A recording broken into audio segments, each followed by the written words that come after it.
Hello and welcome to Through the Bible with Les Feldick. An Oklahoma rancher and farmer, Les Feldick has been teaching homestyle Bible classes for 20 years in Iowa, Oklahoma, and Texas. Les Feldick's unique style of Bible teaching has made the books of the Bible come to life. When Les is teaching, it's so interesting that people say time just seems to fly by. And now, here is Les Feldick.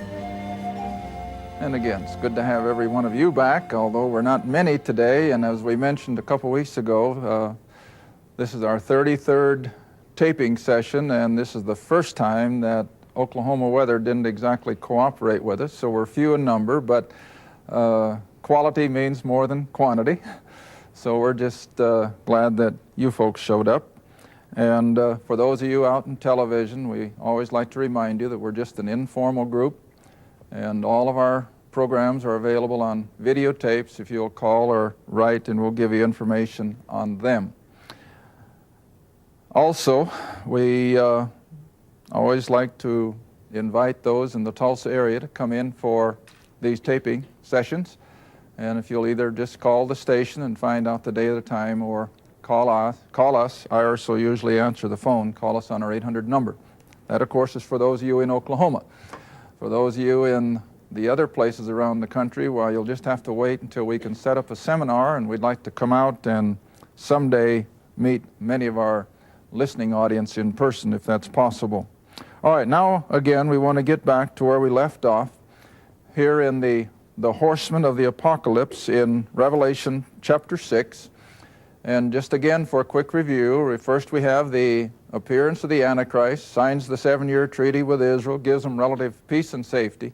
And then I feel you'll have that great invasion from the red horde from the north, which in turn will precipitate then a great demise in the food supply, which will trigger then the famine or the black horse of verse 5 and 6, as well as the pestilence. And remember, we showed you then in Matthew 24 that Jesus foretold that all these things were just the beginning of sorrows. These are the beginning days of the tribulation. It's going to be the most awful 7-year period in all of human history, and we'll be seeing that as Jesus spoke of it in Matthew 24. But for sake of time now, I'd like to have you come right on in Revelation chapter 6. We're going to take these seals. Remember, all of these horsemen were also seals. And we've got 4 of the seals off, and remember there were 7 on the scroll to begin with.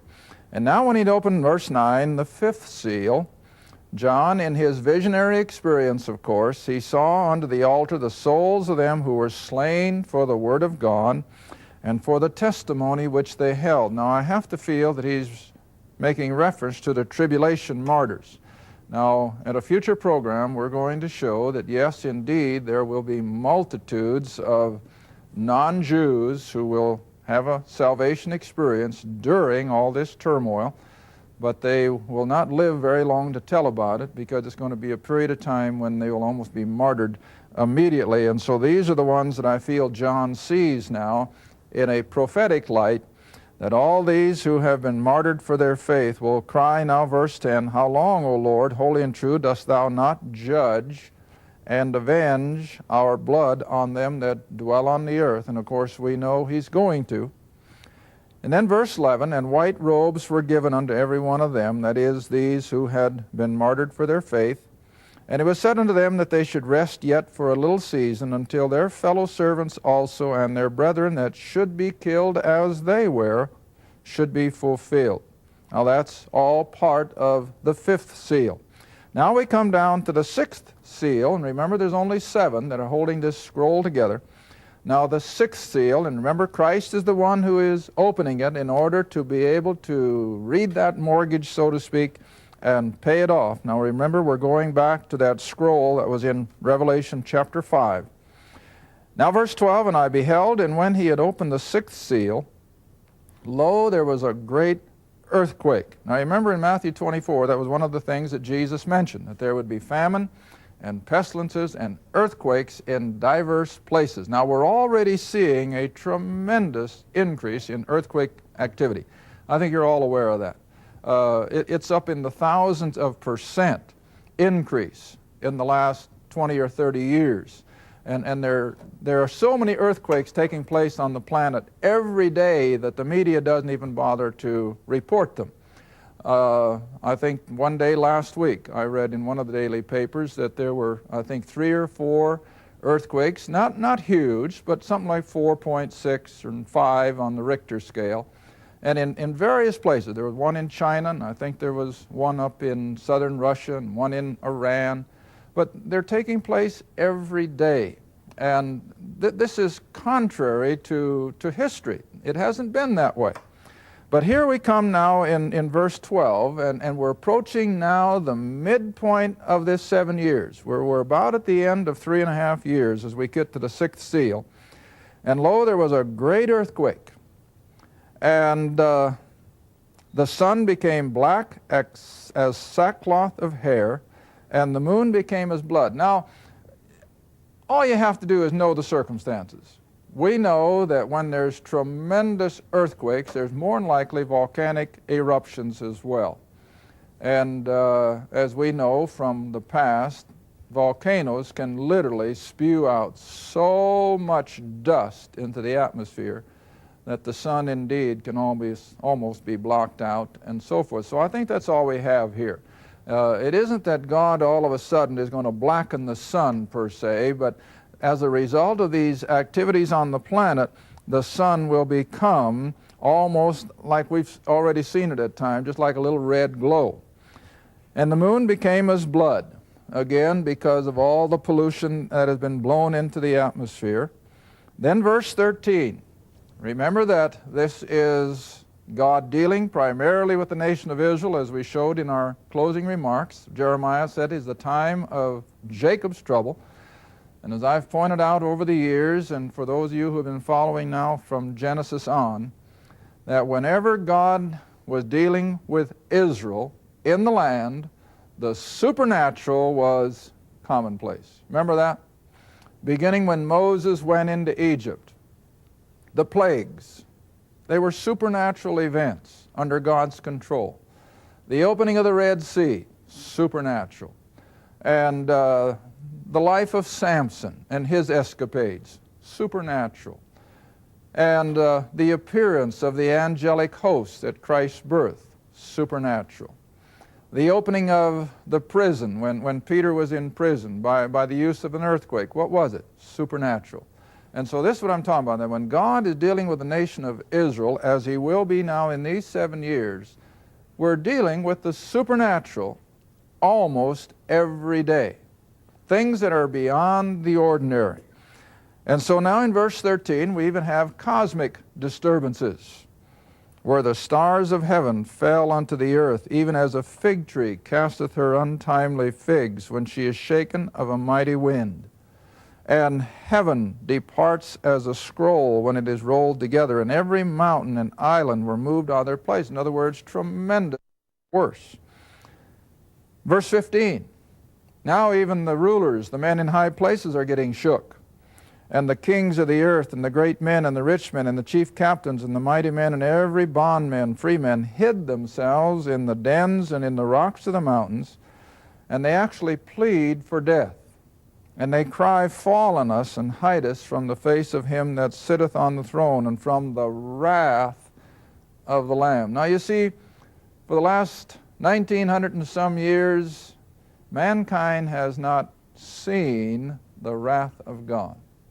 Now we know there's been a lot of calamity. We know there's been all kinds of already earthquake activities and wars and famine and so forth, but that has never been the wrath of God.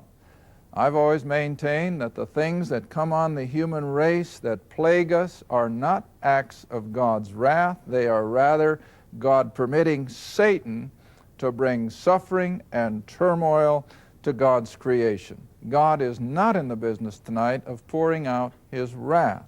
He's a God of grace tonight. His grace, Paul says in Romans chapter 5, that where sin abounded, what's always greater?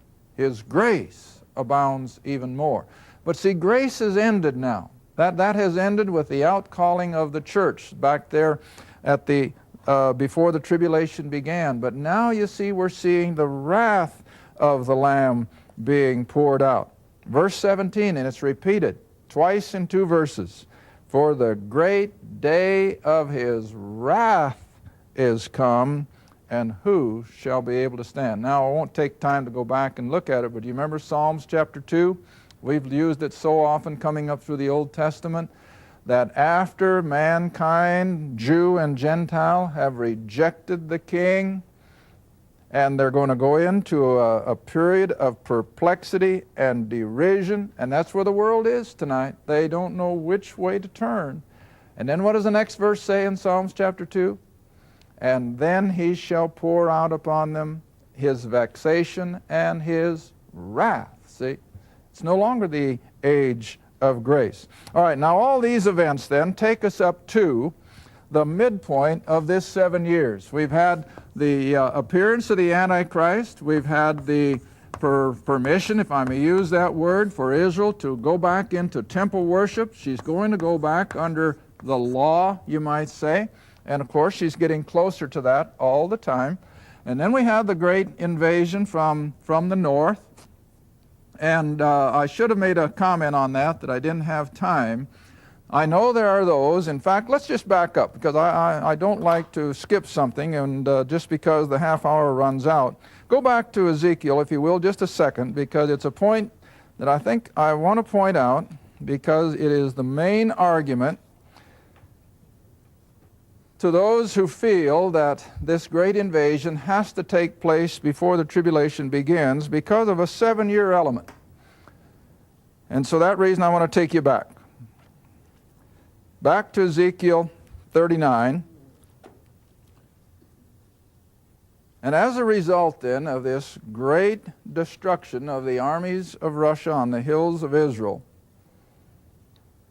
verse 9 of Ezekiel 39, see, we ran out of time last week, and I neglected to think of it when we started this program. But now verse 9, and they that dwell in the cities of Israel shall go forth and shall set on fire and burn the weapons, that is, the residue of these great armies, both the shields, but in our present time he would have had to say, and their artillery, and they shall burn them. And they shall spoil those that spoil them, and rob those that rob them, saith the Lord. And it shall come to pass that day that I will give unto Gog a place there of graves, and so on and so forth. Verse 12, 7 months shall the house of Israel be burying the dead. And then when you finally come down to verse, oh, no, I'm not seeing it. It's going to take a period of 7 years. That was 9. Was that in verse 9? Yeah. And they shall set on fire and burn the weapons, both the shields and the bucklers, the bows and the arrows, and the handstaves, and they shall burn them with fire 7 years. Now people say, well, now, this can't take place inside the 7 years because that doesn't give enough time to finish it. But now here's my argument, and that's all it is. All the way through chronology of Scripture, and this really threw a curve at people for a long time, the Bible always ascribes a whole year to anything that covers a part of a year. In other words, if it's said that a king ruled 10 years, or if a king ruled 10 years and 1 month, the Bible would say he ruled 11 years. And so if we take that rule of thumb into effect here, if this great invasion would take place, say, in the 10th month after the Antichrist has signed that treaty, and there's still 2 months left in that first 12 months, then the Bible could refer to it as a full year. And so this is exactly how I like to look at it, that shortly after the Antichrist has signed this treaty, within, I think, the first 12 months, we'll have this great invasion, this destruction of the northern armies, and then they still have, in biblical chronology, 7 years to still burn the weapons. Now I got to make another comment on that burning.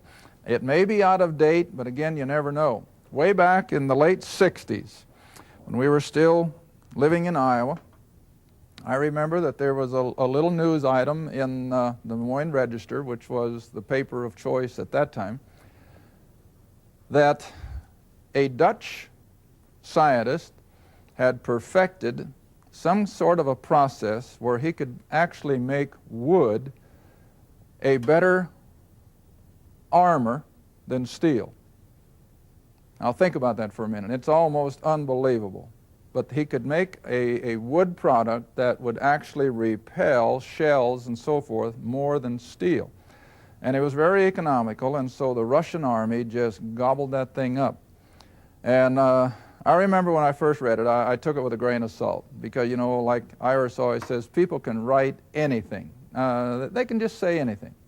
Now, well, here's another writer that is just writing to get people's attention. But then after the Six-Day War, which was in 1967, and you remember the Israeli army just annihilated the Arabs, the Egyptians, the Jordanians, and the Syrians, who had all been equipped by the Russians. And again in the Des Moines Register, and I carried that little clipping in my Bible until it turned yellow. Now this would have been back, I suppose, in about 1969, shortly after the Seven-Day War, which was in 67. And this little article was a reporter interviewing an Israeli general.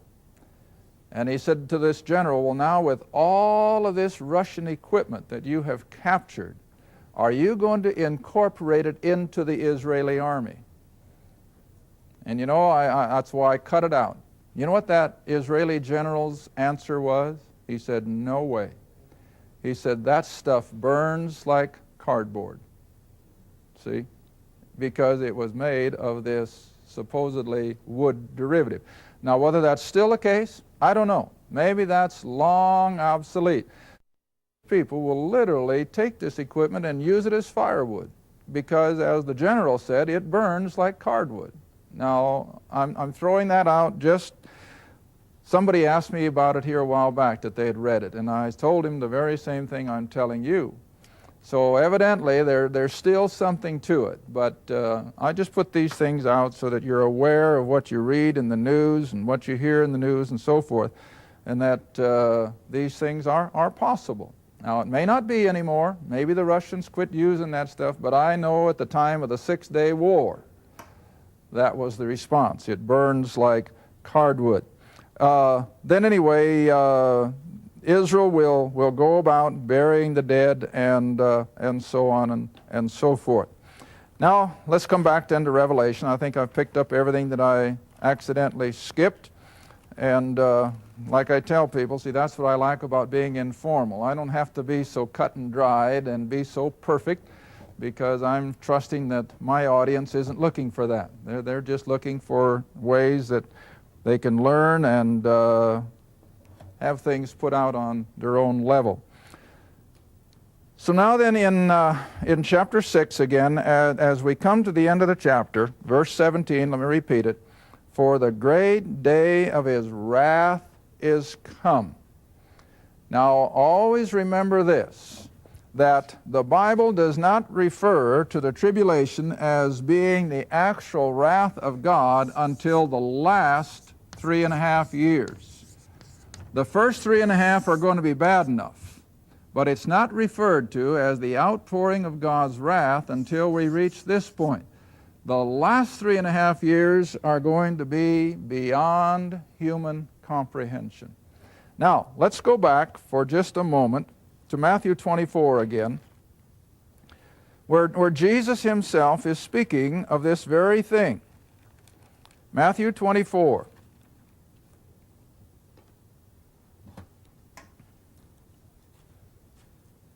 Come back to where we left off in verse 8. All these things that are taking place, the appearance of the Antichrist, the great invasion, the tremendous loss of life, 1/4 of the world, and all the attending pestilence and famine. Remember, he called in verse 8 the beginning of sorrows. It's not the wrath of God yet. Now verse 9. Then, that is in this first half, they shall deliver you up to be afflicted. And remember, that's why I took you back to Jeremiah 30. It is the time of Jacob's trouble. This is predominantly God dealing with the nation of Israel, although it will be worldwide. And they shall kill you, and you shall be hated of all nations. Now we see that that is already coming on the scene, where the hatred of the Jew is already bubbling to the surface. It's going to keep increasing. You shall be hated of all nations for my name's sake. Verse 10, many shall be offended and shall betray one another and shall hate one another. Now this is Jesus himself speaking, see? And many false prophets shall rise and shall deceive many. Verse 12, and because iniquity shall abound. Now you want to remember, the church is gone. And see, today, the church is really the only brake on wickedness across the world. It's the Christian influence that still holds things in check. That reservoir suddenly just washing down that riverbed, taking everything in its wake. I think that's going to be the picture of iniquity and wickedness that will break loose as soon as the church is removed. I'm talking about the true church. All right? Verse 13. Here's a verse that has been twisted and lifted out of context and mistaught, I think, all too often. But he that shall endure unto the end, the same shall be saved. Now, we're not talking about salvation here. This is not salvation. We're talking about a physical surviving. And now let me take you back to Isaiah. We'll come to this again later, but for now, just turn to Isaiah chapter 24. Isaiah chapter 24. And this is exactly why Jesus said what he said, that to those who are fortunate enough to have come through this whole 7 years, they will see the light at the end of the tunnel. Now you got Isaiah 24, and you can just begin at verse 1, and we'll run off rather lightly here, and for sake of time, behold, the Lord maketh the earth empty, and maketh it waste, and turneth it upside down. Now we're dealing with the tribulation here. And it shall be as with the people, so with the priest, and so on and so forth. Verse 3, the land shall be utterly emptied, utterly spoiled, for the Lord hath spoken the word. The earth mourneth and fadeth away, the world languisheth and fadeth, the haughty people of the earth delay. It's going to even hit the super rich, see? Verse 5, the earth also is defiled unto the inhabitants thereof, because they have transgressed the laws, changed the ordinance, broken the everlasting covenant. Now verse 6, and watch this carefully. Therefore hath the curse devoured the earth. Remember what I said? This whole reason for the tribulation is to pay off the curse. It's going to be delivered from the curse. The earth is. All right? Read back in verse 6. And they that dwell therein are desolate. In other words, because of all the cataclysmic events that have come on the planet. Therefore the inhabitants of the earth are burned. In other words, there will be, I think, a tremendous amount of nuclear activity. What are the last four words? And few men, what? Left. In other words, there are going to be survivors. They're going to somehow or other come through these awful 7 years. Now, if you'll come back quickly with me then to Matthew 24. Matthew 24. And remember, Jesus is speaking from within his earthly ministry time frame. He's still on the earth. Reading verse 13 again, but he that shall endure to the end, the same shall be saved. They will survive. And then verse 14. And what's the next word? This. Speaking of that which was contemporary with his day. And this gospel of the kingdom. Now, a lot of people twist that and make it the gospel of grace. And some people will fly off the handle and say, well, you're saying there's more than one gospel? Yes, I've said it for 20-some years and I still say it. They didn't know the gospel of grace at this time. Christ hadn't died yet. He hadn't been raised from the dead yet. There could be no gospel as we know it. It hadn't been accomplished. But what gospel did they know? The King is coming. See? The King is here. And it was called by Jesus over and over through the Gospels, the gospel of the kingdom. The good news that the King is ready to set up his kingdom as it was being offered to Israel. Now then, Jesus is using that backdrop The kingdom gospel that he and the 12 had been preaching for almost 3 years now, not quite.